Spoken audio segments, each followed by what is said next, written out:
podcast about something where each week we dive deep into whatever it is we find interesting. I'm your host, Calvin, and joining me from an indiscriminate location with a Christmas tree just outside of the frame, but you can kind of see the ornaments and the lights on it, but not really. It's your co-host, Nick Richardson. These lights are kind of bugging me in my periphery, but not really. Thankfully. Don't worry, they're blurry in the background. Like, you can tell it's Christmas, but not really. That's where we're at. They're getting a little annoying, I gotta say. Yeah. It's literally just set dressing for the sake of set dressing, because we are here today to give out Christmas adjacent movie superlatives. Hell yeah. So a Christmas adjacent movie it's this subset of movies that they take place at Christmas but aren't about Christmas. Christmas is not the main focus in any way. Sometimes maybe they'll say Christmas, but it's more of just like, oh, 'tis the season kind of thing.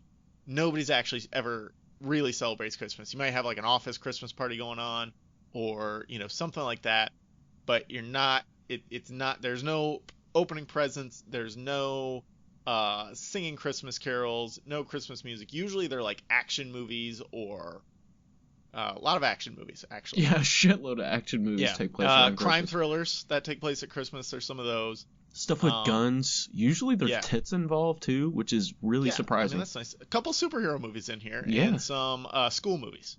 So yeah, there's quite a bit to choose from. I was surprised going into it. I was like, we're just gonna talk about Die Hard the whole time. I got things to say about Die Hard. Yeah, we'll get to Die Hard. Don't worry. Die Hard will be heavily featured in this episode, I'm sure. The criteria here that I applied when determining whether something is a Christmas movie or is not a Christmas movie but still takes place at Christmas is how hard do you have to work to remove Christmas from the movie and still have the exact same movie. If you've got to jump through 1,000 hoops, then it's probably just actually a Christmas movie. If taking Christmas like Jingle All the Way. You can't take Christmas out of Jingle All the Way and have the exact same movie. I have an argument for that, but okay, let's hear it. Not yet. We got about Jingle All the Way. No, not Jingle All the Way. That point, okay. But that. Never mind. Go ahead. I mean, this is the time to make your argument. I'm setting out my criteria. I got to hear yours. Say you could just replace it with another holiday. Sometimes it could literally be like Easter. To get everybody together. Thanksgiving, Easter, any of these where people get together. If gift giving is heavily involved, you can always switch it to somebody's birthday. But so like Jingle All the Way, in my previous example, you could say, well, it could have just been the kid's birthday and the dad was a fuck up and didn't go get the toy in time. But there wouldn't be this mad rush over a single toy for like during one kid's birthday. So that's why you have to have Christmas, because you have the mad rush. There you go. And there was a parade. Fucking parade. And there's a parade. That does it. That fucking does it. So there are going to be spoilers for all of these movies, and also most likely spoilers for Christmas Magic. So if for some reason you're listening to this with impressionable kids, first of all, what the fuck are you doing? We've already said the F word like 6 times. Turn it off. Yeah, bye. Stop it right now, or get your kid out of the car. Just throw him out. He'll be fine. I promise. Slow down first, though, because we're not trying to get sued. I don't know. How fast are you going? If you're going over 15 miles an hour, slow down first. I mean, they are listening to this, so we can assume they're going at least 40 for the thrills, because this is a thrilling thrill ride. Yes. If you're new to the Movie Superlatives series, every month we give out made-up awards to different types of movies, and there are no repeatsies, no take-backsies. We can't give more than one award to more than one movie, and we can't give more than one movie double awards. So one movie per award, one award per movie, and we'll debate along the way about what we think. Honestly, harder than I thought it would be. If you enjoy this, we have been doing this every month for like literally 2.5 years now. So. Yeah. There's a lot to go back and listen to. That's dope. That's what? Like 27 episodes of Movie Superlatives. Yeah, that's just a shitload of content, even if you like that format. There you go. Exactly. Back catalog. The awards we will be giving out today are Best Christmas Party, Best Use of a Fake Santa, not real Santa. So if it's a real Santa, it's definitely a Christmas movie, so that's why you got to specify that's fake Santa here. most likely to actually be a Christmas movie. So this is a movie that maybe it's up for debate, right? Some people think it's a Christmas movie, some people think it's Christmas adjacent. We're going to prove right now this is probably really a Christmas movie, not Christmas adjacent. The best fight, anytime people are getting together, holidays stress people out, there's going to be a fight involved. Seriously. And the most necessary attachment to Christmas. So this is different than if it's actually a Christmas movie. This is, how did they incorporate Christmas into the movie, and was it necessary? Does the movie actually need this Christmas scene or scenes to enhance it? That doesn't make it a Christmas movie just because the Christmas scene enhances it, but does it help? Right. Right. And then we will give out at the end, we give out the movie Superlatives, which are the exact opposite of all the things I just listed. I mean, once again, kind of fucking difficult. For Superlatives? Honestly, yes. Christmas movies I go into them thinking they're going to suck. Mm-hmm. And so I'm pleasantly surprised usually. It's hard to find ones that that's suck. The great thing about these is because they're not Christmas movies, you don't get all that ooey gooey crap at the end of them. Where like they got to tie up everything nicely in a bow and, feel the reason for the season. Like Elf is a super funny movie and a lot of fun, but the last 20 minutes are just awful. I'm going to go on record and say I did not laugh one time watching Elf. You have no soul. I mean, I might not. I don't know. You tell me, Calvin.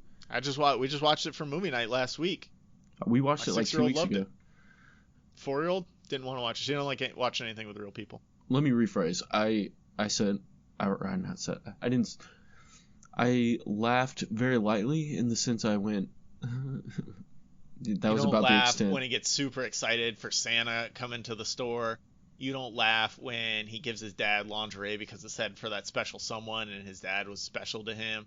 You don't laugh when he gets hit by the taxi and then the next time they run out into the road with Zooey Deschanel, he says, "Watch out for the yellow ones, they don't stop." You don't laugh when he burps for a really long time and then looks at his brother and goes, "Did you hear that?" That was one of my... You have no soul. I guess not. I'm more of a fan of Andy Dwyer's "They Have a Santa" than Will Ferrell's "Santa."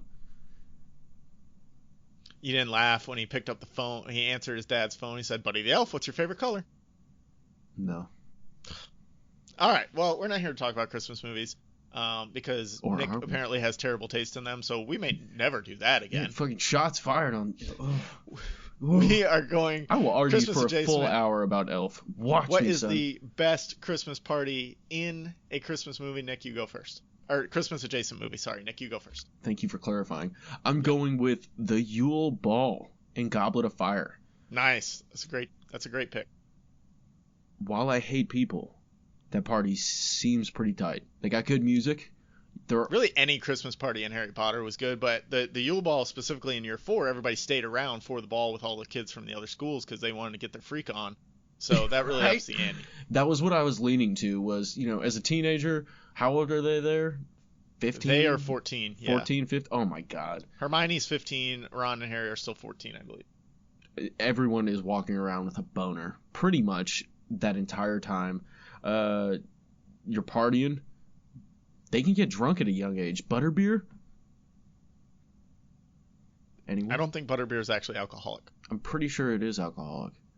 I'm pretty sure it's not. You're the guy that's been to Harry Potter World. Well, at Harry Potter World, it's definitely not. I don't think in real life it is either. Or in, like, the Wizarding World.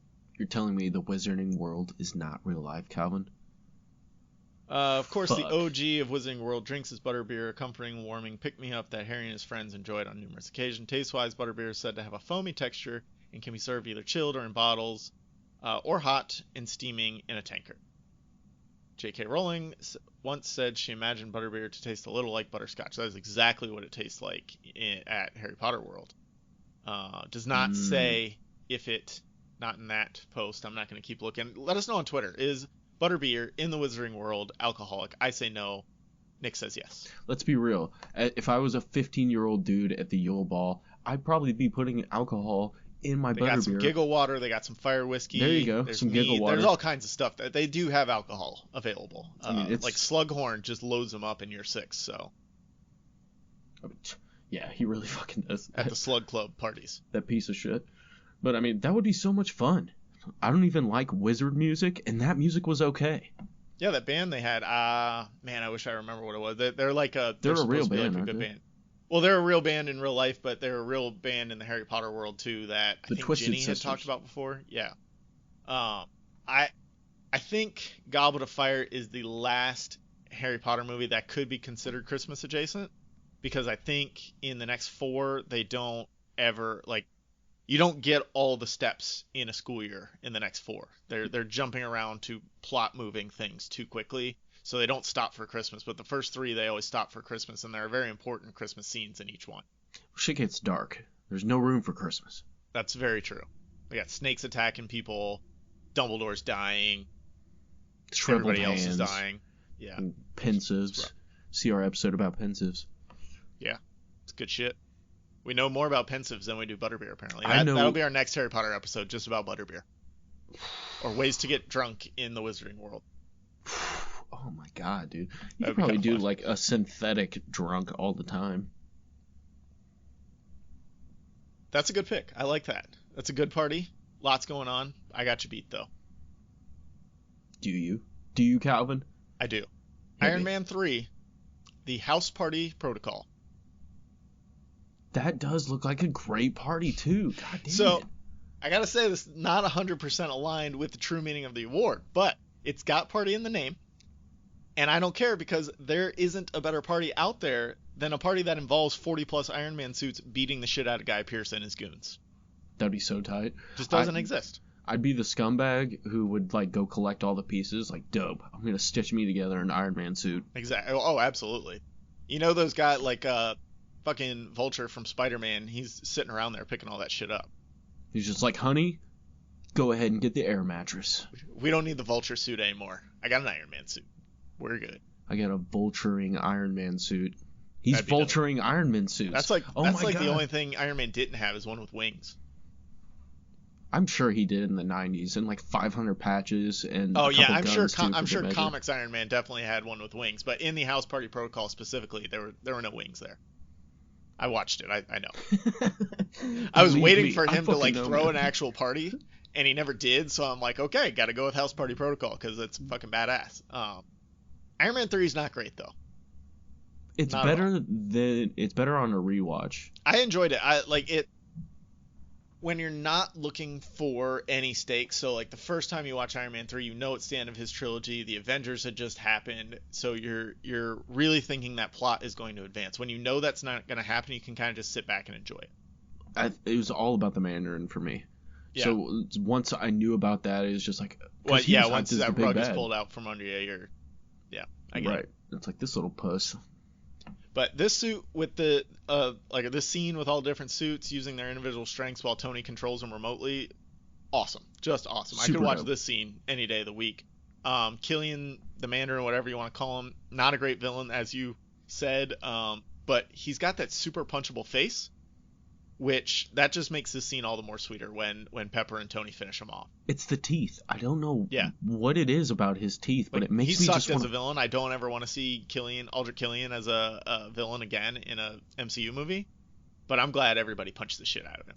Here's the thing, though, is that was when I got back into comics when I was like 13 or 14, I want to say. That's when this comic dropped, the Extremist program.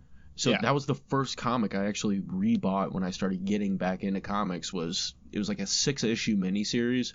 So I was hyped for that I like shit. the idea of Extremists. Like the Extremists, all that stuff was cool around it. Just Killian sucked. He was not, and he didn't have anything to do with the Extremist Couldn't we bring program. Justin Hammer back? Just bring a no-name fuck back. Look at. I recommend that listeners and Calvin that you read Iron Man Extremis in 13 or 14. It's very good. Gotcha. It was just a lot of fun to see all of Tony's tinkering pay off, and you know it's cool that he's just like this tinkerer, and he goes, and then all of a sudden, boom, we got 40 suits, save the president at the end. So something I want to point out here is Shane Black is the director of Iron Man 3. he is also the king of Christmas-adjacent movies. Yep. As a director, he's directed Kiss Kiss Bang Bang, Christmas-adjacent, Iron Man 3, Christmas-adjacent, and The Nice Guys, which is Christmas-adjacent. Is it really? Yeah, he's directed 4 total movies that have been released. 3 of those 4 movies only are Christmas adjacent. Only one is not, and that's The Predator, and The Predator takes place during Halloween. So he's got 3 Christmas adjacent and 1 Halloween adjacent. I feel like him and Tim Burton would get along so well. I'm sure they would. So he, as a writer, he's also written 2 more Christmas adjacent movies in Lethal Weapon and The Long Kiss Goodnight.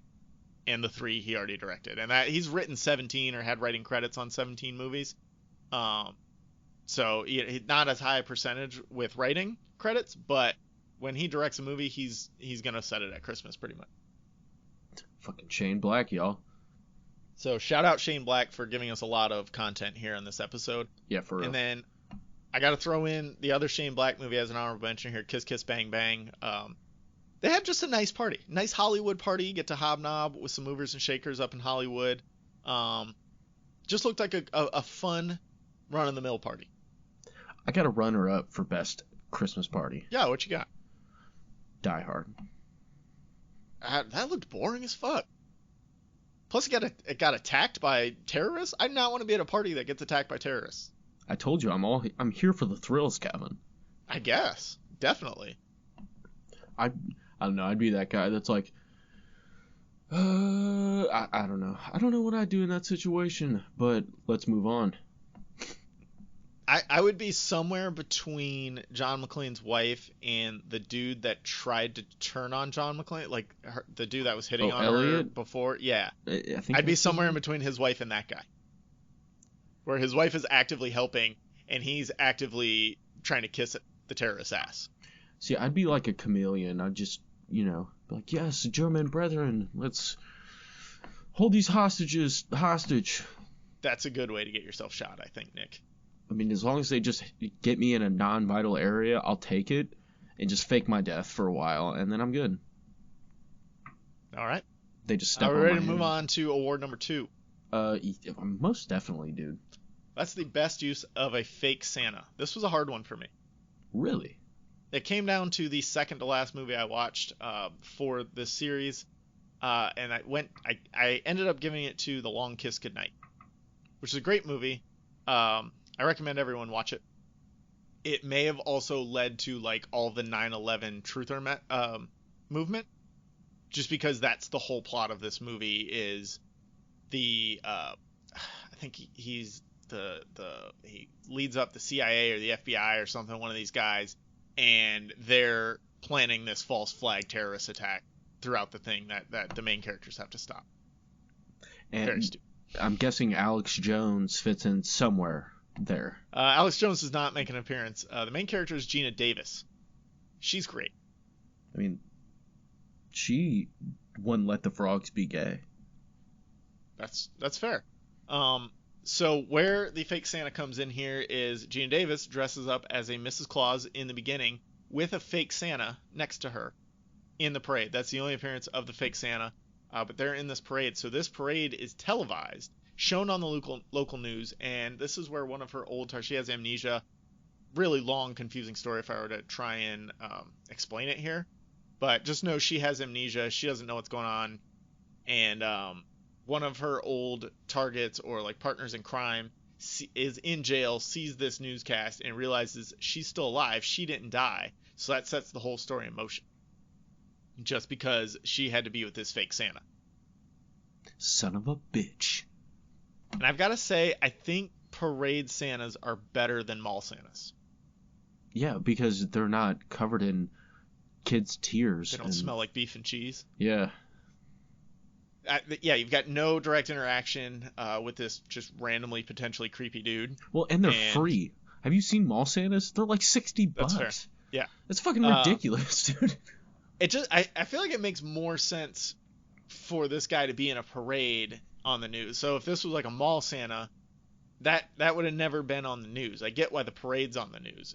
No newscasters just going up to and recording mall Santa B-roll for an hour. It's not happening. They do that in my city. They'd be like, this motherfucker smells like beef and cheese. tune in at 6 Sit on a p.m. throne of lies. He sits on a throne of beef. I'm just gonna quote Elf throughout the rest of this episode and make you laugh at it until it's buried in the back of your skull. That's funny. What do you got for the best use of a fake Santa? This one blows your fake Santa out of the water, mister. I bet. I told you I struggled with this. I can't deny it. I went with Bad Santa. Isn't that a Christmas movie though? No, it's a I've never heist seen it. movie. Okay. It's a redemption story with a periphery of Christmas. This is what I was talking about when I said. Does Christmas ever happen in Bad Santa? Are there any gifts given? Does anybody fall in love? Any of that bullshit? Yes. Ooh, cutting it close. But I'll allow it because I've never seen it. So Santa is a drug addict con man who hired a dwarf to help him steal from malls that he goes to as Santa. And here is what I love Billy Bob Thornton. Right, Billy Bob Thornton. The routine piece of shit. Friday Night Lights. Never should have played Booby. Never should have played him. Yeah, that's true. Just throwing that out there. He was our best villain in the TV villains for Lorne Malvo in Fargo. There you go. He's top notch. But he obviously is a fake Santa, and he's using himself to make a shitload of money. That makes total sense. Yeah, that's not a very good thing, and I think that's where it defeats the purpose of Christmas. So who cares if people are falling in love? He's stealing thousands of dollars from a bunch of people just trying to get pictures of Santa. That dude's a piece of shit.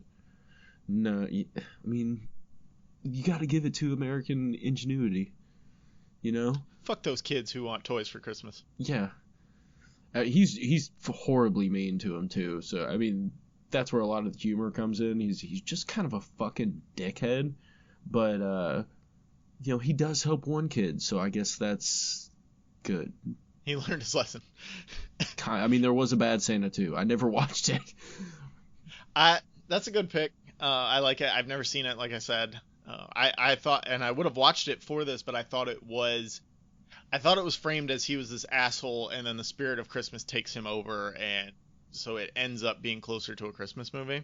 No, the kid, I'm sure you remember the kid from all the advertisement that bugs the shit out of him, is just this lonely, depressed. Is it depressed. Spencer Breslin? I feel like it's Spencer Breslin. It might be. I mean, that name just sounds like someone who's annoying and up your ass. Oh, but he was definitely an annoying kid in every movie he was ever in. There you go. No, he's some chubby, curly little head fuck. But, yeah, he kind of helps this kid not be such a loser, if that makes sense. Oh, I see him. Okay. Yeah. Instead of, it being all about Christmas, it's more just helping that kid not be a sociopath who murders everyone at school. That's fair. It's good. That's a good lesson, I suppose. Christmas. So I had some runner-ups here because, like I said, The Long Kiss Goodnight was the second to last one I watched for this episode, and I was getting close to not actually having a fake Santa, so I almost had to cheat here, and I was going to pick just anyone that had a Santa hat on at any point in a movie. Ooh. So that would have been technically a fake Santa. So my runner-ups were Mean Girls and Die Hard, because Mean Girls, Lindsay Lohan, Rachel Adams, Lacey Chabert, and Amanda Seyfried dress up in, they have Santa hats and these little skimpy dresses. So they're in these skimpy Santa outfits singing Santa Claus is Coming to Town for the school talent show. Sexy. So, yeah, exactly. Sexy is always going to be best. And especially when it comes to Santa. Sexy Santa's the best Santa. Just a quick sidebar here. When my daughter did a dance recital. She was in this dance class. They had a Christmas dance recital 2 years ago. So it wasn't her class that was doing it, but there was this other class because they go through just all the classes, and you sit there for like an hour, and you have to watch all the other classes before it gets to hers. There was like a 12-year-old class. It was fine. Don't like how it's boring as fuck, that stuff doesn't bother me. There's a lot worse stuff I could be doing. I got my phone. I'm good. Anyway, fair. There's a 12-year-old-ish class up there, and they do the exact. I know you haven't seen Mean Girls. I think I might just give you another strike again. Every time I mention it and you haven't seen it, I might add strikes. You have to say it out loud. That way I can repeat it to my wife that watching Mean Girls is homework. And she'll be like, all right, cool, let's watch it. Watching Mean Girls is homework. It's always homework. Give me your wife's phone number. I'll text her that, and then I'll just keep texting her every week until you actually watch it. Anyways, this 12-year-old dance class did the exact performance that the girls in Mean Girls did. And that went against the entire point of the scene in the movie. The scene in the movie was like these 17-year-old girls were doing this super sexified dance to the song at a high school talent show. And how dumb is the school and their parents to let them get away with doing this? The 16, 17-year-olds shouldn't be doing this. The point of the scene was not to let's teach this to a 12-year-old group of girls for a dance recital in front of hundreds of people. So whoever was in charge of that dance class has poor decision-making skills. Yeah, I agree. It was very inappropriate for 17-year-old girls at a high school talent show. Even more inappropriate for 12-year-old girls. Agreed. So dumb. So Die Hard was my other runner-up because John McClane delivers one of the terrorists to Hans in the elevator. He's got a Santa hat on, and he wrote on his sweatshirt, "Now I have a machine gun, ho, ho, ho." That was also one of my runner-ups. Yeah. Nothing better than trolling a group of terrorists with a guy in a Santa hat. That is literally what I fucking wrote. Literally fucking wrote that. So, shout out John McClane. Your double runner-up. You're a real American hero. Using Absolutely. Santa. You don't star in a Christmas movie, but you're still here.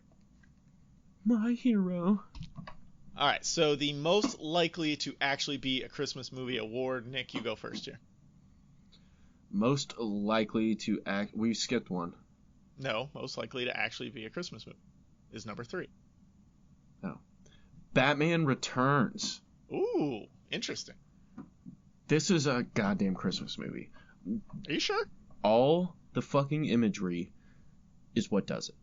I mean, all that's missing is the feel-good moments of the characters. Exactly. That's the problem with Batman Returns, is that doesn't exist at all. Well, I mean, shit. Imagery should count. Yeah, it's beautiful, but couldn't this movie have also just been in January and been the exact same movie? Nope. Why? Not with all the imagery. I guess, but you can't remove the imagery. Hear me out for a second. Let me go first. All right, go ahead. You can't remove all the imagery and have the same movie. So therefore, you can't remove Christmas and have the same movie. All right. I'm not arguing at that point, but hear me out on this great idea I just had. Wouldn't this movie be better if it's New Year's Eve instead of Christmas? So the party that's happening that Penguin breaks into, tells him he's going to steal all the kids and takes Max Schreck instead. Blah, blah, blah. All that. That's a New Year's Eve party instead of a office Christmas party.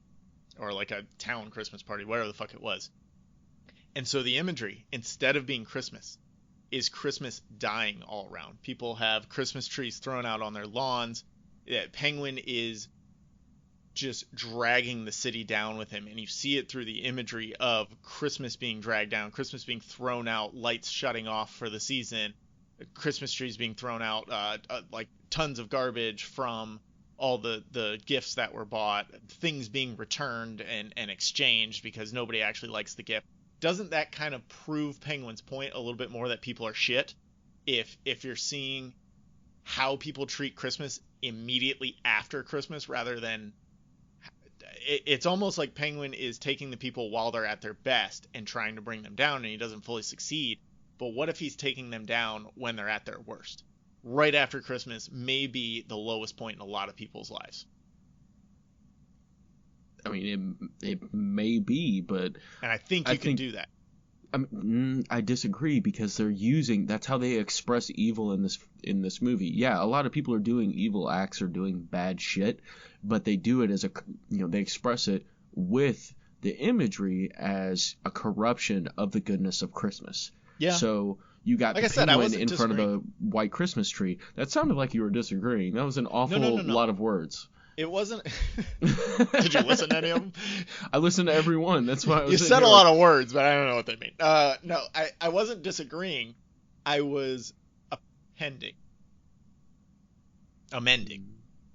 I was trying to add to it. Of like, you adding an have your hopeful addendum. Christmas, and then you see Penguin dragging the city down with him.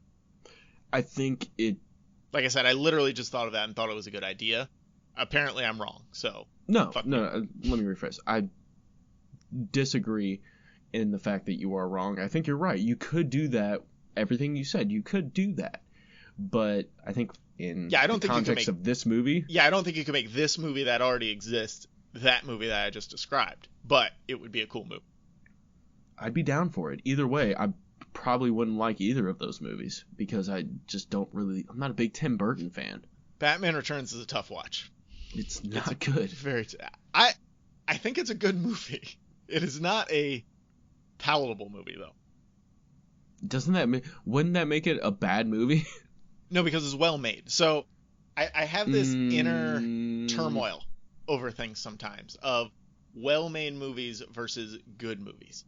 So to me, Fast 5 is a good movie because it's fun and exciting and entertaining. But Citizen Kane, which I've never actually seen, but it's held up there as one of the greatest movies ever. In my mind, that's a well-made movie, but I don't think I would get any enjoyment out of actually. The Godfather, there's another one. Godfather was boring as shit. 2.5 hours of boredom. I know you disagree with that, but that's fine. But it's still well made. I've never watched it. Oh, I thought you were a Godfather fan. All right, cool. No. I tried to watch it one time. I fell asleep literally 7 times during it. I kept waking up and being like, oh, maybe something interesting will happen. Nope, didn't happen. Fell back asleep. Just add the check mark on the sheet. Yeah. 7 times, honey? 7? Change the channel. It was my parents had rented it and they were watching it and I was like sitting in the recliner. And like, it was like 6 o'clock in the evening too. It wasn't late or anything. It was that boring. So like, that's not a good movie to me if I can't sit through it. But it's well made. I don't know. Whatever. I mean, that's I just keep coming up with this analogy in my head of chairs. It's a well-made chair, but it's not very comfortable. Yeah, you don't want to sit in it. Thanks, Ron Swanson. That's exactly what I was thinking about. Because my dad's name is Ron, so there you go. There's the Ron Donald? No, I will not party down, Calvin. My pick for most likely to actually be a Christmas movie was Love, actually. Never seen that either. This was the second time I had watched it. Make it homework. My wife will love that. No, don't worry about it. You're like, it's fucking garbage, bro. It was worse the second time than it was the first time. Oof. People in the world consider this a Christmas movie. And the thesis of this movie is that Christmas is a time of love, so all of these terrible couples get to share their love during this special time of year. And they're all terrible. Trust me, I just watched it. It is.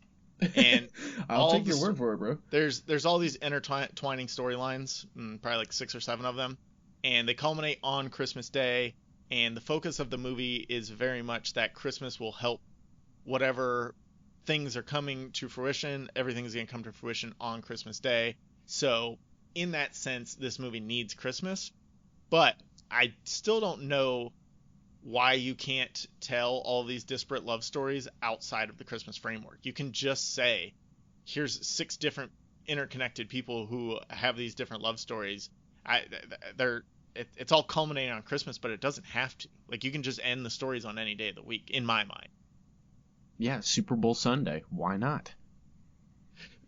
People are in love every day. And I think the love in this movie and in general is somewhat cheapened by the fact that the movie tells you Christmas is the time you should be in love, and the rest of the year just doesn't matter. You don't have to do anything for the rest of the year as long as you prove to the person you love on Christmas that you love them. Well, it's like being shitty the entire year, and then you decide you're going to dump them or move on. They get you a gift on Christmas, and then you're like, well, it's the classic Catholic paradox, right? I guess it's Christmas. I can't do it. You go to church every Sunday, so you can be shitty the rest of the week. Yeah, I fucking hate people like that. Go to a Catholic church, you'll find a lot of them. I know. I had plenty of Catholic friends growing up. I think it would take a lot of legwork to pull Christmas out of here, but I think you could do it and still mostly have the same movie. A lot of the situations that are presented, Christmas almost seems forced into it and unnecessary.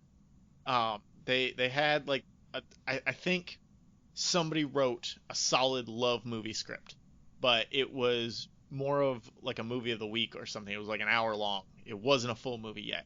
So instead of figuring out how to make this a full movie, they just stuffed Christmas in everywhere they could to pad the plot out.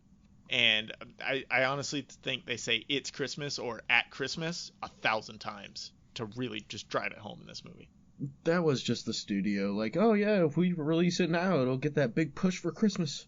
Well, exactly. It's if we keep saying Christmas, then we don't actually have to think of reasons why people would be in love. For Christmas.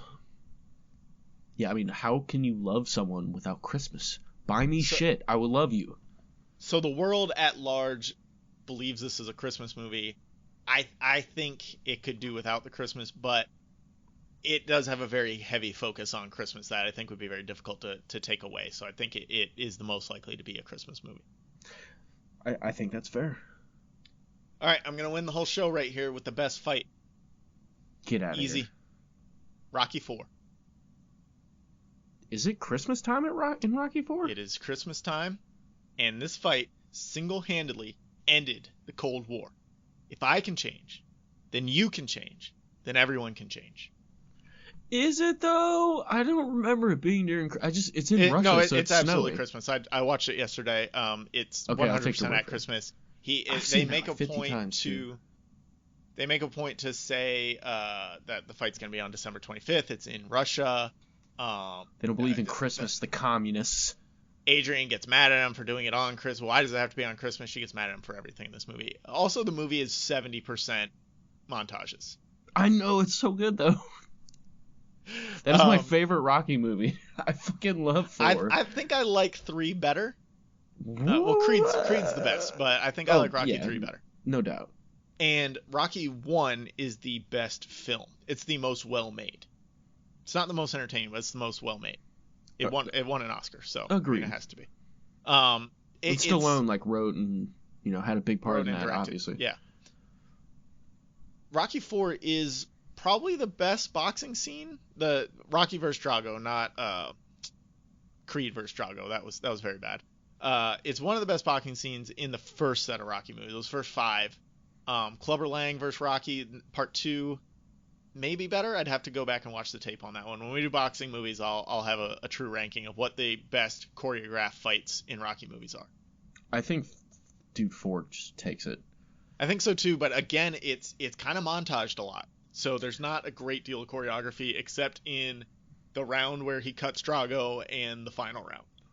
He can bleed! He's a man! And all of the matches in Creed are better looking than any of the ones in any of the Rocky movies. Fuck yeah. I mean, that's a given. But yeah, Michael B. Jordan's so great too. He really is. My opinion is just Dolph Lundgren is such an imposing figure and has some form of combat training. Mm-hmm. And this is Stallone's 4th Rocky movie. If he doesn't know how to throw a convincing punch, he got sent to the hospital because Drago actually punched him. Fucked him up, right? Yeah. That so I think better. that lends to it being one of the better boxing scenes in these movies because some of it was real. Right. It's not choreography when you're getting punched. You like that, Sylvester? See, I'm not sure why he had to do it on Christmas, but they did. There were a couple flashbacks to his kid was at home, and the robot they bought Paulie for his birthday had like a Santa hat on. So that's a dark horse for the Santa Hat Award too. And there's like decorations around and stuff like that. It would be super easy to remove Christmas from this, and it's the exact same movie. This is 100% Christmas adjacent. There's no reason for it to exist at Christmas. It's always cold in Russia.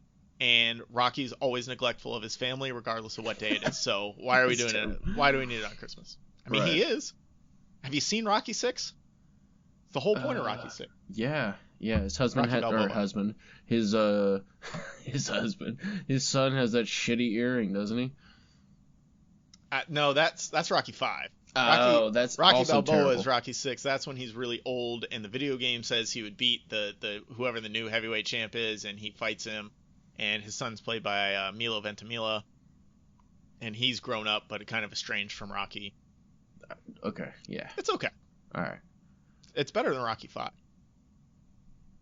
All right, so what do you got for best fight? I know you can't beat Rocky 4. Nothing you're going to say ended the Cold War, so let's hear what you got. Something I will say is better than ending the Cold War, and that's Mel Gibson defeating Gary Busey's teeth.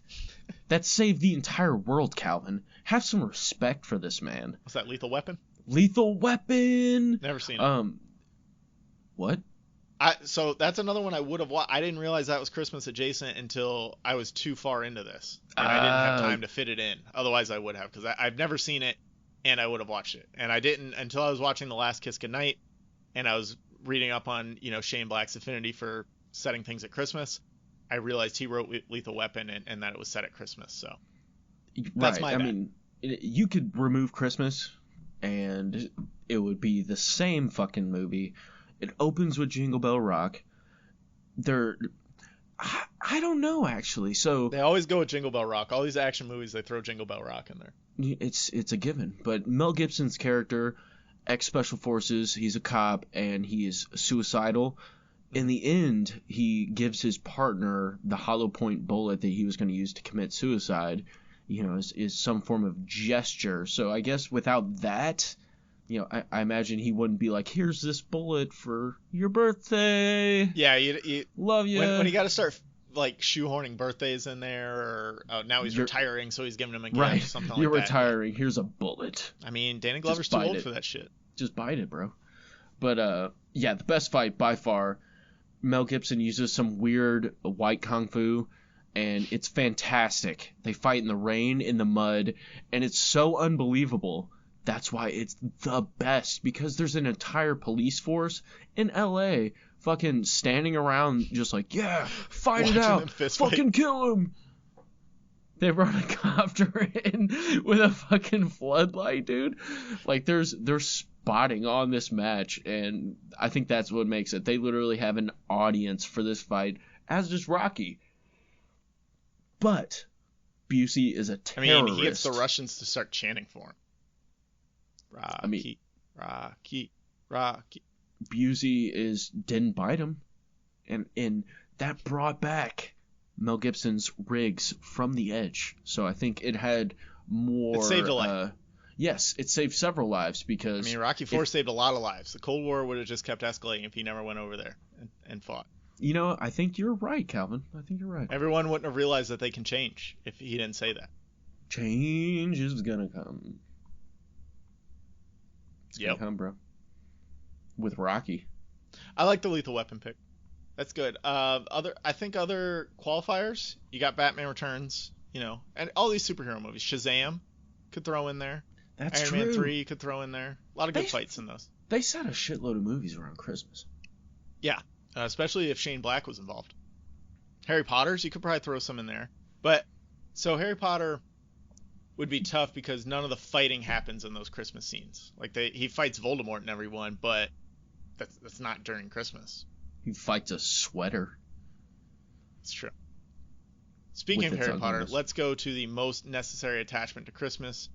Nick, you go first. It's not Harry Potter. It's A Nightmare Before Christmas. Yeah. And I was talking to my wife about this. It's a Christmas movie. No, I was talking to my wife about this. Listen, she said the same thing. That's a Christmas movie, and I said, no, it doesn't reignite. I already argued this point on Twitter earlier, so I'm going to go to that. Calvin, damn it, it doesn't reignite his love for Christmas. It reignites his love for Halloween.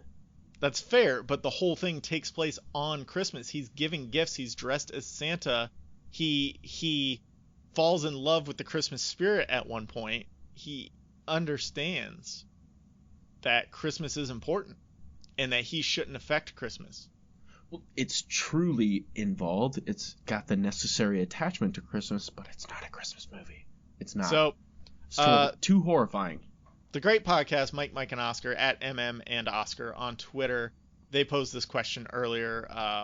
He said, I know people hate these arguments, but I need a consensus here. He put up a poll. Nightmare Before Christmas is a Christmas movie, Halloween movie. Their poll ended 51-49 Halloween movie.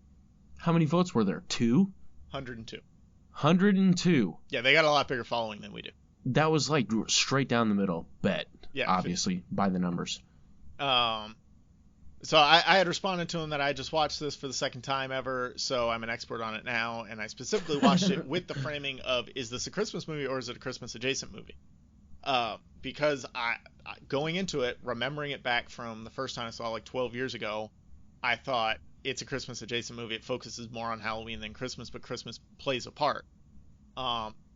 It takes place on Christmas. He pretends to be Santa. He learns traditional Christmas lessons along the way. Of love for his friends and to enjoy the world that he's in instead of taking advantage of other things. I gotta say it's a Christmas movie.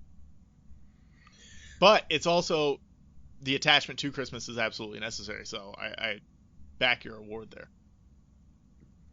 I will stand down for my argument in that case. I went with Harry Potter and the Sorcerer's Stone. Ugh. Are you angry about that? Yes. I'm Why? so angry about it. I don't understand. I don't think it really has a necessary attachment to Christmas. Let me go here.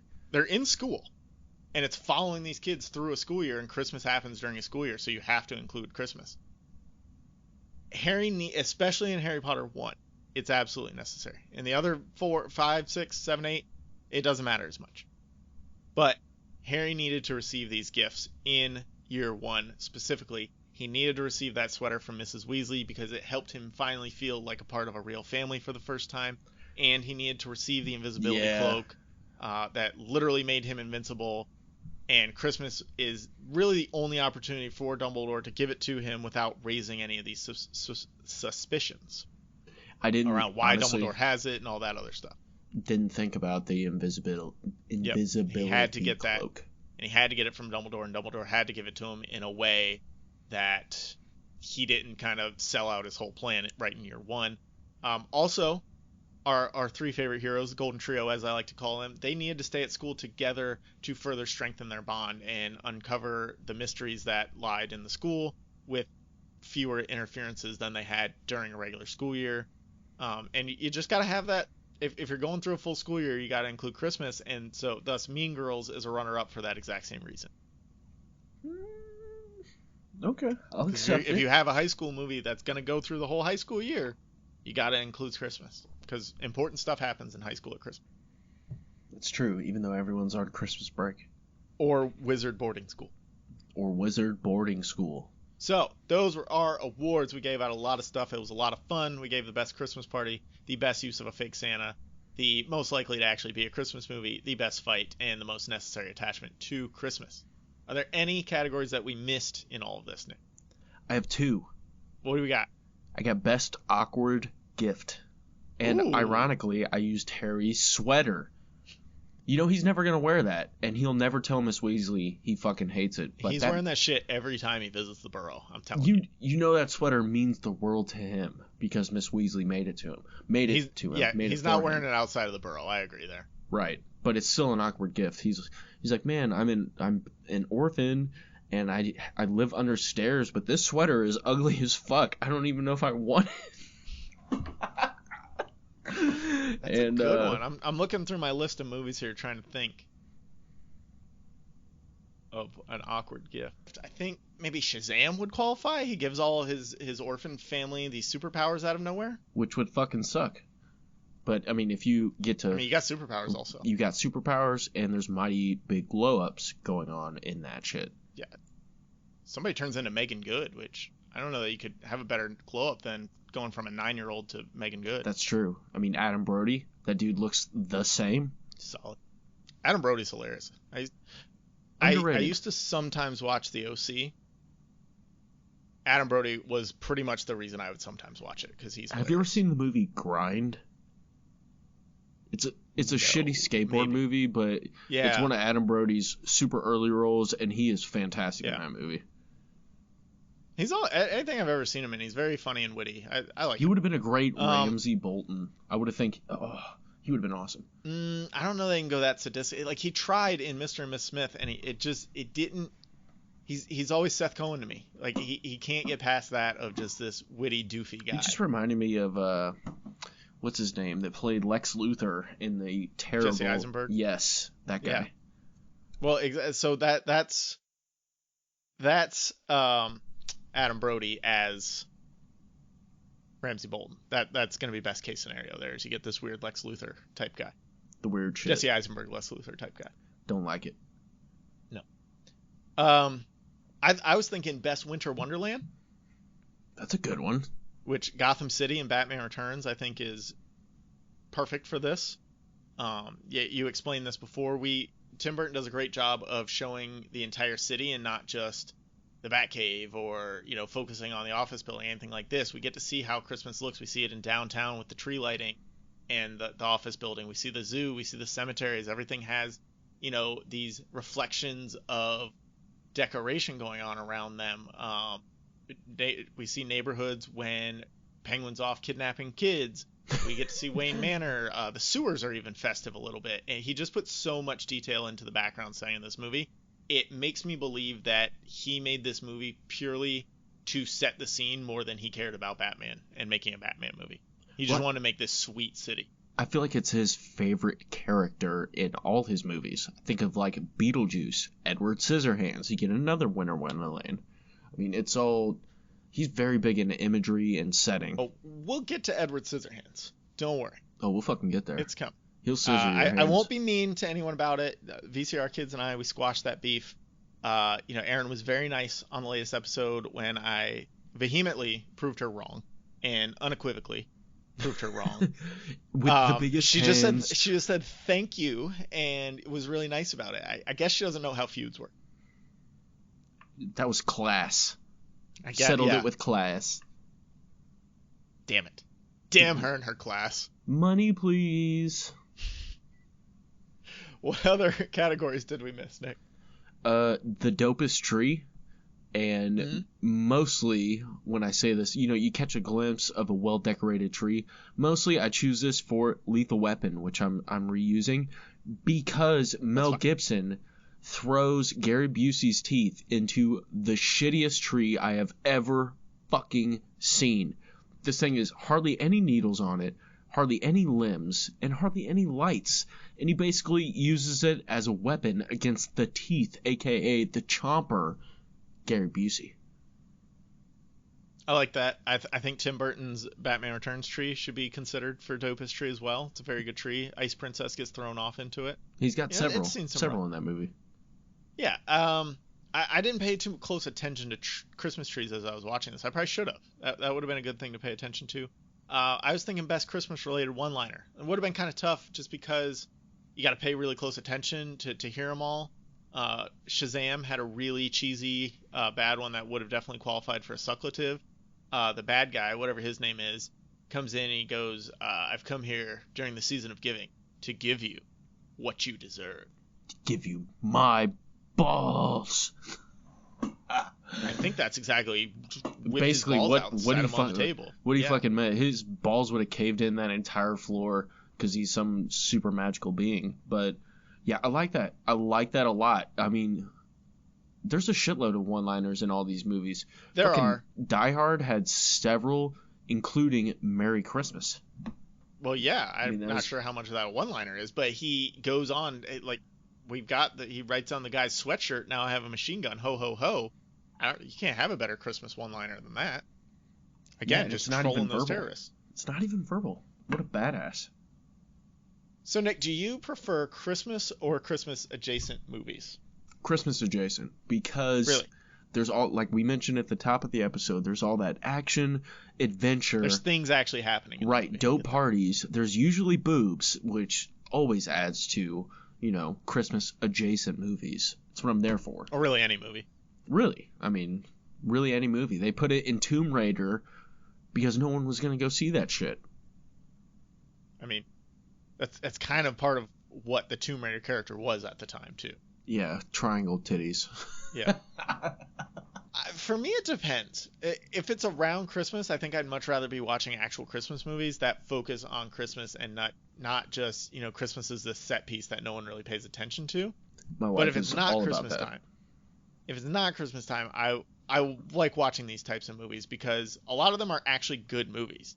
And the Christmasness of them does not distract you at all from the story at the end of the day. I'm not in June. I'm not going to be sitting here watching the Santa Claus or Elf, but maybe I would watch it like my kids pick it for movie night or something. But I'm not going to go out of my way to watch those. And if I do, I'm not really going to be feeling in the spirit of it. But at any point, I could throw on Rocky IV or Kiss Kiss Bang Bang and still enjoy the movie for what it is, because Christmas doesn't really matter in these movies. That's fair. That is fair. But I will not ever sit and enjoy Love Actually. Shots fired. That's like the 4th time. It's not good. It's bad. Hit me on Twitter if you think it's good. At APA something. Everybody. It's one of those ensembles. Alan Rickman's in it. Hugh Grant is in it. Liam Neeson is in it. Jojen Reed, that kid, is in it. What? What's her name? Emma something or other. Not Emma Watson. Not Emma. Emma Stone. The older Emma. No, Emma Thompson. She's older. She's like middle aged. She's married to Alan Rickman's character. It's a British film, so a lot of British people, early 2000s. Those fellows. Billy Bob Thornton makes an appearance, actually. Does he put on a British accent? Because I would pay money to see him fuck up. He's playing the American president who visits. Hugh Grant plays the Prime Minister of England, so Billy Bob Thornton visits him and hooks up with like his assistant that he actually likes. That sounds about right. And he's in it for like 3 minutes, and it's just firing fireballs the whole time. Billy Bob Thornton's the best part of it. Okay, I'll have to check that out. As he is, just the Billy Bob Thornton scene. You don't have to watch any of the rest of it. There's lots of that going on. Let's get to the Superlatives. Let's do it. Wrap this up. It's our shortest episode in like 2 months, so you're welcome. Let's finish it off with a bang. You're welcome. So, first Superlative, worst Christmas party. Nick, what do you got? I got the Chamber of Secrets, because they're too young to do anything fun.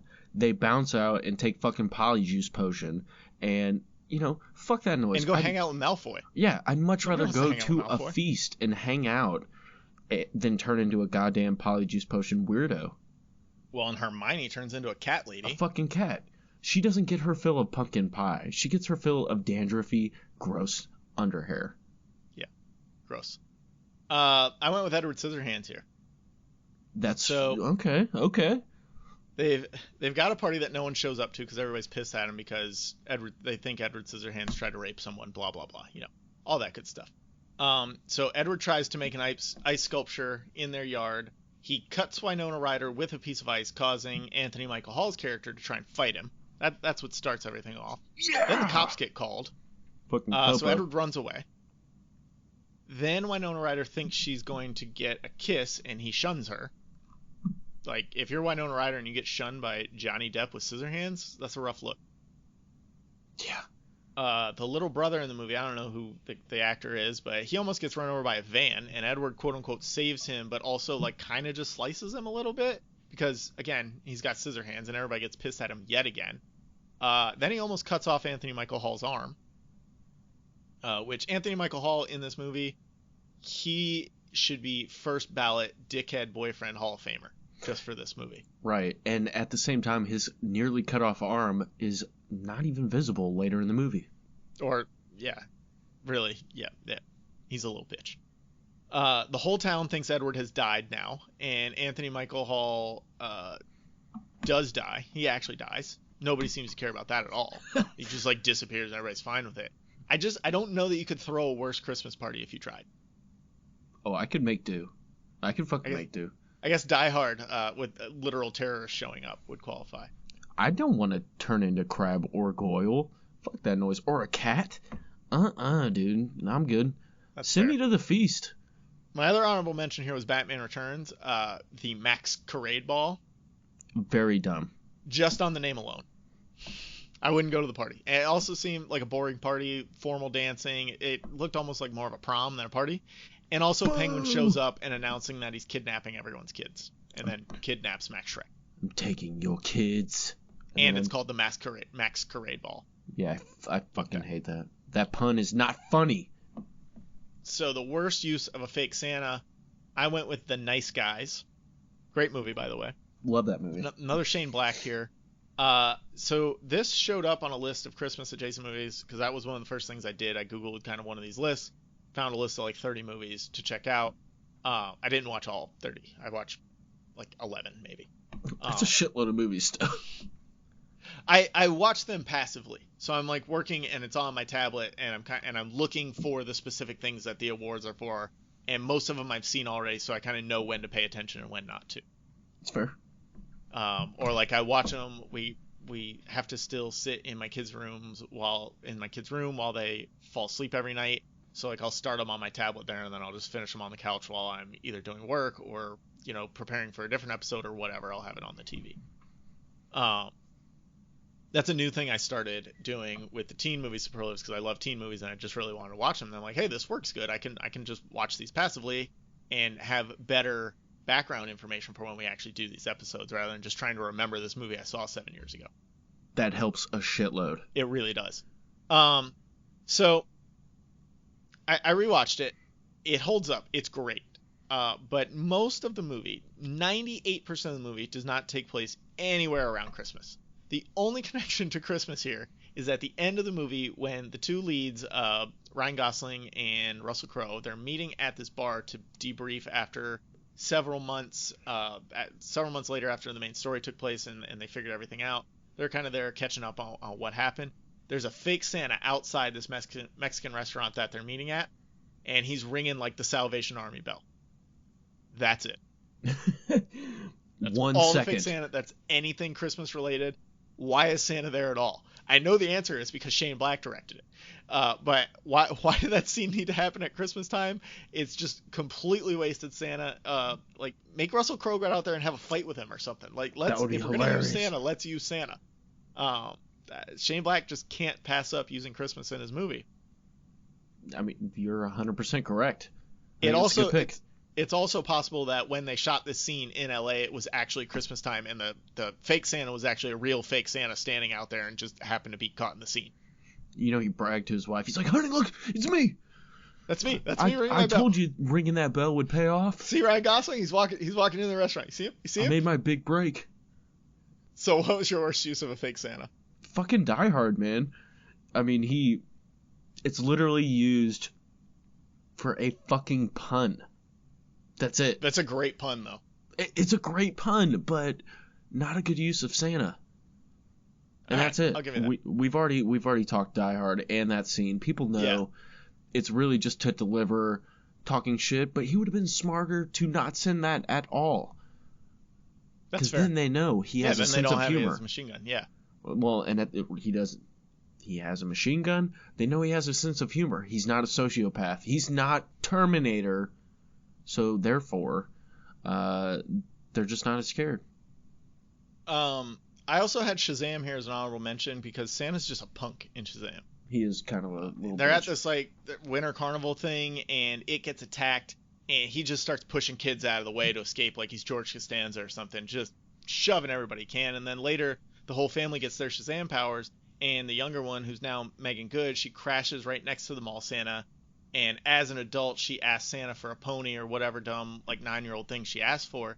And it just kind of felt like a really cheap and bad joke to have our 35-year-old Megan Good there pretending like she's a 9-year-old asking Santa for a pony. It was cringy. And I'm not a person who uses the word cringy often. It just struck me as underage sexual bullshit. And completely unnecessary. Right. Okay, so here's where we're going to defer here on the least likely to actually be a Christmas movie. What did you pick first? Least likely to actually be a Christmas movie is Rambo: First Blood. Does that take place at Christmas? It's in Hope, Washington, and it's clearly decorated for the holidays. All right. There you go. This veteran who's, picked on and has a bad time. I don't think you have to describe it here. We get it. Right. Yeah, you get it. He's moving through town. Stallone shooting the shit out of people for an hour. Well, he only kills one person in that movie. Oh, that's but fair. Yeah. He's a vet coming home from Vietnam. He's getting shit on by this small city as he's moving through. There's no spirit of Christmas. There's merely decorations. I like that. And so here's where we defer. Batman Returns was my pick. You son of a bitch. I'm going to just go back to all the points I made. Not only could this be set at any time, like most of these movies on this list. It couldn't, though. but it's not even a feel-good movie. Like a lot of these movies that we're talking about, they end with somewhat of a feel-good feeling where you get a little bit of Christmas spirit in there. It's bleak, it's disturbing. Batman wins, but nothing feels good for anyone involved. And Catwoman again, makes me feel good. It's a good Batman movie. I'm just gonna move right past it. But it's also the hardest Batman movie to watch. Like Batman and Robin is bad and punny and weird. That is the worst movie I've ever seen. It's also just complete fluff and easily digestible. And there's a lot of like fun, entertaining things that happen within that. I like Batman and Robin. I enjoy watching it. You like the nipples, will not sit here and say it's a good movie. It's all about the nips. We're gonna have Batman movie superlatives. Don't worry, we'll go all through all this. And so he had nipples, you see, and I couldn't stand for it. I wrote Tim Burton every day. Tim Burton had nothing to do with the bat nipples. That was Joel Schumacher. I still wrote him every day because he's friends with Joel Schumacher. He was probably like, dude, I didn't do this movie. Shut the fuck up. He's like, please, will you leave me alone because I hate you. It's 2015, Nick. Move on. Never. You got to be in a really very peculiar mood to watch and enjoy Batman Returns. It's very hard to watch. I mean, if you're shit-faced, you probably would love that movie. Or high. Yeah, if you're probably be a good high. Have you ever watched Batman Returns on weed? It would not be a good movie to watch if you're like tripping on acid or shrooms or something. That'd be too far. Oh my god. I don't even want to think about that. It'd be like, oh fuck. Alright, so worst fight. I went with Kiss Kiss Bang Bang. No, going back to Shane Black. Everything comes back to Shane Black here. You mother. I don't think I actually gave Kiss Kiss Bang Bang a superlative. I gave it a lot of runner-ups though. So Robert Downey Jr. in this, he tries to call a guy out at the Christmas party for, let's say, caressing a girl who was clearly asleep and potentially passed out. Turns out it's her boyfriend, and he's just like, he wasn't going to do anything. He's just kind of like standing around her, caressing. But since inappropriate. Yeah, inappropriately if you're an onlooker. And since Robert Downey Jr.'s character is not an actor, but he's a criminal from New York, he puts on this tough guy act with the perpetrator thinking that this Hollywood cheeseball is going to back down, and they take it outside, and the dude just absolutely beats the shit out of Robert Downey Jr. I would love to see that. I need to see that. Just look up Kiss Kiss Bang Bang Christmas party fight, maybe. Probably fucking there for it. Get it? Yeah. He's just like got him on the ground, just beating the shit out of him. Yeah. So what do you got for worst fight? Worst fight. Edward Scissorhands in the end between Edward and Jim. Mostly because yeah, I mean Edward's not fighting back. This dude is just obviously a sociopath. He wants to inflict pain on people because he's a dickhead, and then Edward just kills him. Yeah, can it be a fight if somebody ends up, or can it be a bad fight if somebody ends up dead? Like nobody's gonna say Apollo Creed versus Drago is a bad fight.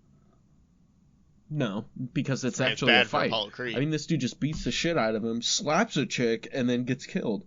That's a shitty fight. Yeah, that's fair. I'm not trying to see a woman get killed, or a woman get slapped, and a dude die. I'm not trying to see that for a fight. And then everybody just forget about the dude. Like he didn't even exist. Yeah, I don't go up there because I want him to remember me as I'm, a young woman, even though he killed this dude that was my boyfriend.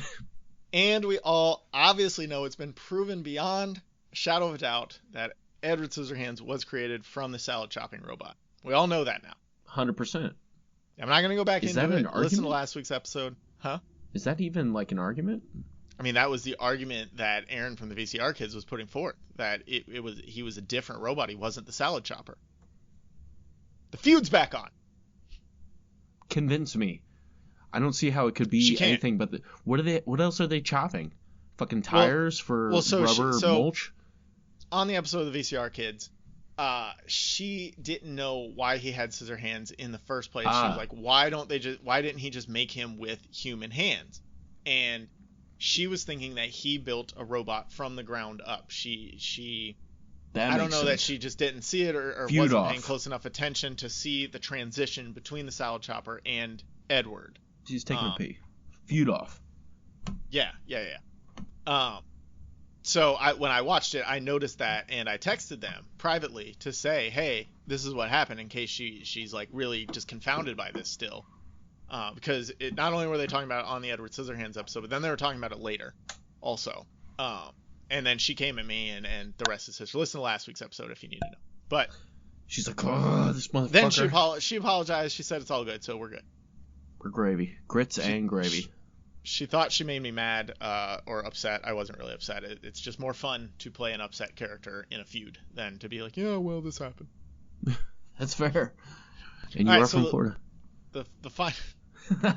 What does that have to do with anything? Everything. Absolutely everything. I get it. I don't know. I get it. All right, so the least necessary attachment to Christmas, what do you got? I got Iron Man 3. Yep. Because that could literally... That has nothing to do with fucking Christmas. It's so dumb. It's dumb. It's got a great Christmas party, though. Decent Christmas party. He could have a bajillion parties any day of the week. He could have a party at 11:30 a.m. after Sunday Mass, and people would still be banging. It'd be... You know what I mean.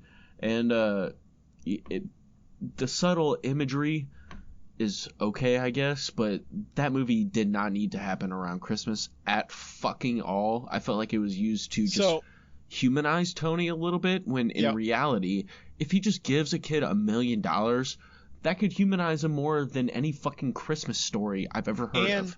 Here's the thing. Why wasn't one of the Iron Man suits wearing a Santa hat? It's right there. Or red and white. Mm-hmm. I mean, it's red and silver. Here's what I think happened in that movie, and maybe I missed it on this last rewatch. I think House Party Protocol happens during New Year's Eve, because the first scene where he first meets Aldrich Killian at that party, that's a New Year's Eve party, when it's like 1990 or whatever, right? And Happy Hogan's got the mullet. That's a New Year's Eve party. So then we flash forward to present day or whatever, and we have to go. It starts around Christmas in present day, and then I think a few days go by, so potentially it's ending on New Year's Eve as well. So that whole House Party Protocol scene is potentially happening on New Year's Day, because I was just sitting here thinking, why wasn't this a 4th of July movie? Because at the end of House Party Protocol, he blows them all up and it looks like fireworks. So I'm thinking maybe they frame that as New Year's Eve fireworks instead of 4th of July fireworks. That makes a lot more sense. Yeah. Maybe that's what happened. I don't know. I guess I probably should have paid more attention to it, but I did. Me either. But you're right. It does not need to be attached to Christmas or New Year's Eve for that matter. Could have been 4th of July. I think it should have been 4th of July. Could have been Martin Luther King Day. It could have been literally anything. I think here's the problem with 4th of July over New Year's Eve is, why is Aldrich Killian at like a 4th of July barbecue with Tony Stark? Like 4th of July barbecues are more intimate usually. You're with friends, whereas New Year's Eve parties are these big extravagant things where anybody could show up. Maybe I'm just from a weird part of the country, but that's how it is on 4th of July. I guess you have like the fireworks show where everybody's there, so you could have that. I mean, shit, dude. Fireworks here in Illinois are illegal. Illegal! So we all have to gather anyways to watch fireworks. Yeah. I don't know. I'm biased. Somebody who knows more about Iron Man, hit us up on Twitter at APA something _podcast. Do it. Or don't. Whatever. Doesn't matter. Do it. So I'm going to get some hate mail from this. I shouldn't have given my Twitter before this. It's Die Hard. What? I'm going on this ledge. I'm willing to die on this ledge. Die Hard is not a Christmas movie. I'll fight anyone on this. Is it a hard ledge? Not. How is it not a Christmas movie? There's absolutely no reason that this movie needs to be set at Christmas. He could be traveling to see his family for literally any reason, because he wants to see his family is a good enough reason, really. He could show up at his wife's work for literally any reason. They could storm Nakatomi building any day of the week. It may even make more sense on a work day because you have more hostages there. The only thing here is maybe they needed it to be after hours so they didn't disrupt business, and they wanted to make sure hostages were in the building, blah, blah, blah. But still, I don't think it has to be a Christmas party. You could have any reason for people being there after hours. Everything exists. Hold on. You're moving too fast for me. I totally disagree wholeheartedly, because if you look at it, if it's during a Christmas party, then the police force is lessened, and they're more likely to involve the FBI, especially in LA. Why can't it be a New Year's Eve party? Because it's Why can't it be a 4th of July barbecue? I think you could have it on, and you don't need the police to delay. He wanted the police there because like, you need the police there for the hostage situation to take place. No, because they escalate to the FBI. You have to go through those steps. Hans Gruber understood that. You should too, Calvin. I guess. Everything that exists here in this movie could exist on any day or night without pulling that much out. The only thing that couldn't is now I have a machine gun, ho ho ho. He could say yippee-ki-yay motherfucker on any day of the week. Well, what's his name? Elliot. He's banging cocaine. There's people banging each other. People did that shit in the early 90s for whatever reason they wanted to. That's not. I mean, Christmas parties are notorious for being fucking wild. The Christmas setting felt more like a shortcut than anything to solve it felt like a shortcut to solve plot problems than it was anything else. That whole thing, we need to shut down power. Oh, we can't because it's Christmas Eve and too many people lose their power on Christmas Eve. Like it was just a shortcut to solve problems rather than having to think of real reasons to do anything. They use Christmas as a crutch more than anything, in my mind. That's fair. Most Christmas movies do, though, to be fair. And most importantly, what kind of shitty-ass company throws their Christmas party on Christmas Eve? My company? Fuck that. Mine People does the need same to be shit. with their families on Christmas Eve. I Christmas agree. party needs to be on, like, December 20th. At the latest. We're recording this on the 23rd. I have to be at work in the morning at 6:30. Fuck that. Don't go, Nick. But I have to. Take a stand. And I have to go in on Sunday, too. They're infringing upon your right to celebrate new and exciting holidays. I'm going to use Festivus, that. yes. Bagel, no. I'm going to sue him. It's on. If that's another problem. If this party's on Christmas Eve, that many people aren't there. Because people with kids are home with their kids. They got to get Santa shit ready. They've got to 100%. You got to spend time because you do family presents on Christmas Eve and then you do Santa presents on Christmas, and you got to set up all that shit. You can't be hammered trying to set up Santa gifts. It's not going to happen. I would probably eat all the cookies and start opening shit. I'd be like, man, I really wanted this when I was 7 years old. How about them apples? This toy I bought for my kid is dope. Yeah, pretty much. My honorable mention here goes to Edward Scissorhands yet again, just because it's set in either Florida or Southern California. It's based on Tim Burton's childhood home in Burbank, California. So it's set at Christmas in Florida or Southern California, so nothing feels Christmassy. Well, and people are like, snow! Oh my God, ice falling from the sky. So that's the only Christmassy thing is when he does the ice carving on Christmas every year to make the snow. They throw this party that no one shows up to. The dad is decorating the house for a scene, and that's it. Like that's all that Christmas exists. They throw this party, and he decorates the house. Neither of those things. You could be throwing any party. You could be throwing a housewarming party for someone new that moved. It doesn't matter. I don't know that it needs to be Christmas. It could be other than I guess he needs to make the ice sculptures. Well, why can't they be trees? Yeah, why couldn't she see leaves falling down from the sky every summer or whatever? Be like, Leavesmas. Alright, so this was almost our shortest episode in 2 months, and we stretched it out, don't worry. It was as short as we could possibly get it, trust us. There's a lot of Christmas adjacent movies, we had to get them in. And now that it's not Christmas, it makes the most sense to do movies that aren't Christmas movies. I agree. I meant to say that at the beginning, but I forgot, so here we are at the end. With the leftover spirit. Exactly. You got anything else on these Christmas adjacent movies? I do not. I think I beat them to death. Yes, me too. I enjoyed watching them though. It was really. I did too, man. This was a good setup because the movies aren't the same. Like they're all different types of movies. You got a couple of superhero movies. Usually. You got a couple of action thrillers, crime movies. There's a lot of good stuff in there that you can watch different types of movies. Whereas if we just do Christmas movies, it's the same movie over and over again with different characters. Pretty much. It's very formulaic. If you do want to listen to actual Christmas movie, we did that. We did in 2018 with Kid Flicks was the podcast who guested on that one. That was a good conversation too. So go check that out 2 years ago. Yeah. But thanks for listening to this one. As always, you can find us on Twitter at APA something, at alone_podcast. And all of the music for a podcast about something is provided by those cats. You gotta stay sassy. Stay classy.